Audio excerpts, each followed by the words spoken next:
د ژمي موسم و، یخني ورځې وې، لارې کوڅې ویالې او سیندونه ځای ځای یخونه پوښلي وو. غرونه او د دښتو سپین واورین څادر په ځان غوړولی و.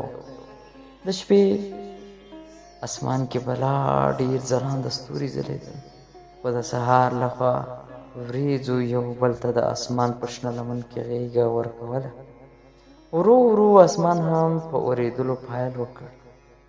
دا چې هر زړه یو طبیعي ښکلا خوښوي، زما هم د واورې اورېدل خوښېدل. زه نندارې ته ناست وم.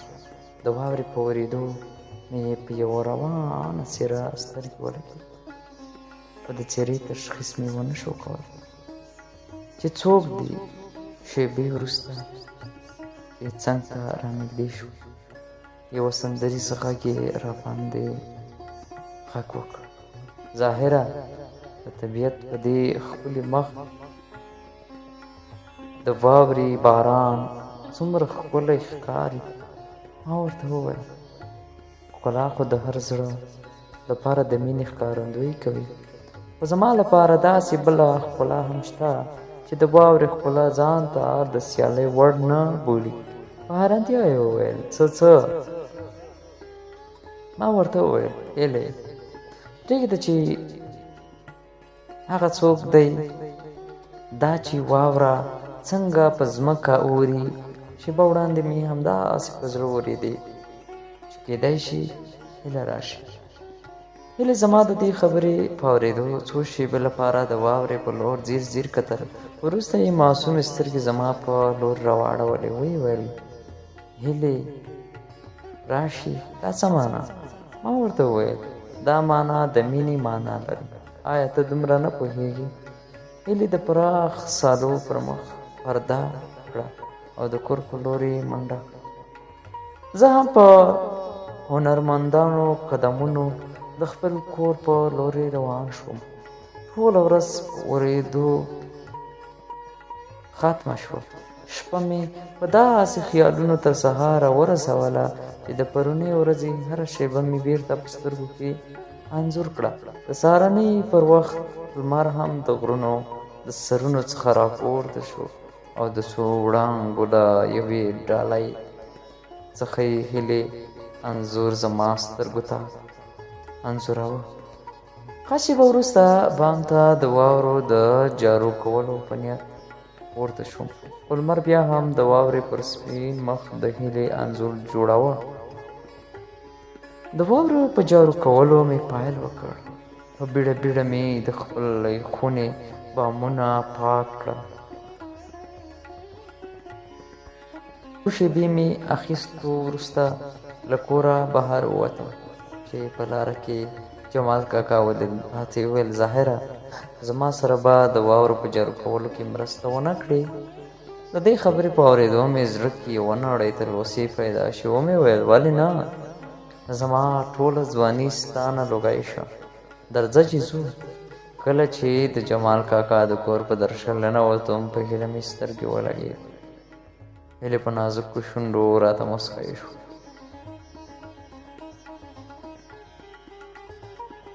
په اړه کې مې قدم کېښوده.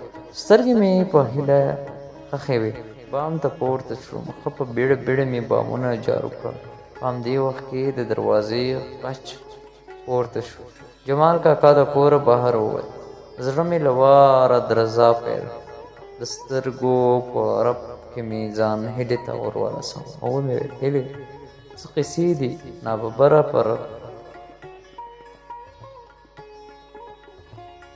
ناببره پر خچا غږ وویل ظاهره ته خبر یې چې زما د رشتې لپاره د برکلي کریم کاکا راغلی و. د هغه زوی تورګل پېژنې؟ هو هغه خو په نشه یي توکو اخته دی. ستا پلار د دې خبرې په اړه څه پرېکړه کړې ده؟ ظاهره زه خو ډېره ویرېږم. تا ته پته ده چې زما پلار هم په نشه یي توکو اخته دی. هسې نه چې ور مې کړي. نه هیلې داسې مه وایه. خیر دی، الله به هر څه جوړ کړي. نور زه درنه ځم، په پام چې ما به له هرې خبرې خبروې.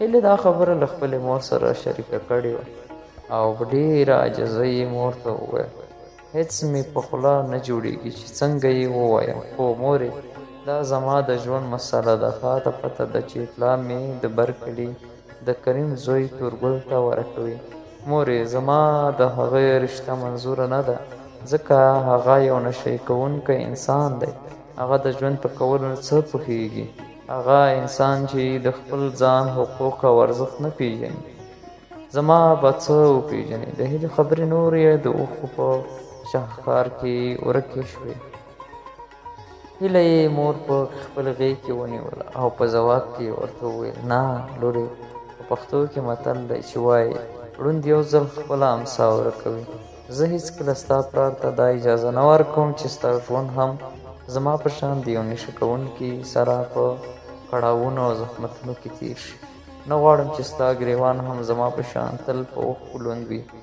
زه به دا خبره حتما ستا پلار سره شریکوم کله چې د شپې د هیلې پلار کور ته راغی د هیلې مور ورته وویل سړیه د خدای لپاره داسې مه کوه ته ولې هغه بدبخته انسان ته زما د ګل په شان لور ورکوې د هیلې پلار هېڅ نه ویل د هغې مور خپلو خبرو ته دوام ورکړ چې هیله زموږ نازولې لور ده او دا مو د زړه په وینو لویه کړې ده نو بیا یې ولې هغه ته ورکوي جمال کاکا حوصله نوره ختمه شوه بس کړه بدمرغې ته پوهېږې چې دا څه وایې زه د هېچ چا خبرې نه اورم زه هر څه چې مې زړه وغواړي هغه کوم سبا شپه کریم راځي زه ورته حتما د هیلې دستمال ورکوم د هیلې مور هم خپله حوصله له لاسه ورکړه نه دا نشي کېدی هیله زما لور ده او هېڅکله نه غواړم چې ستا په شان بدبختان یې ژوند بدبخته کړي او بس د هیلې پلار هیلې مور ته یوه کلکه څپېړه پر مخ ورکړه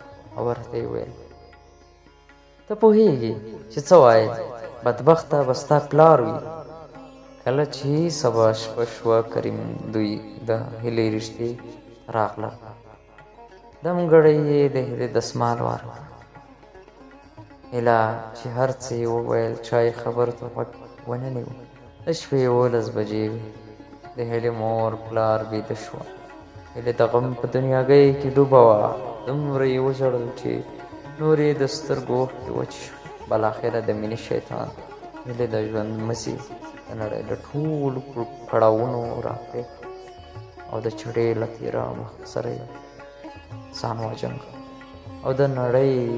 او دا نړۍ د زمانې بې احساسه کسانو خالق پرېښود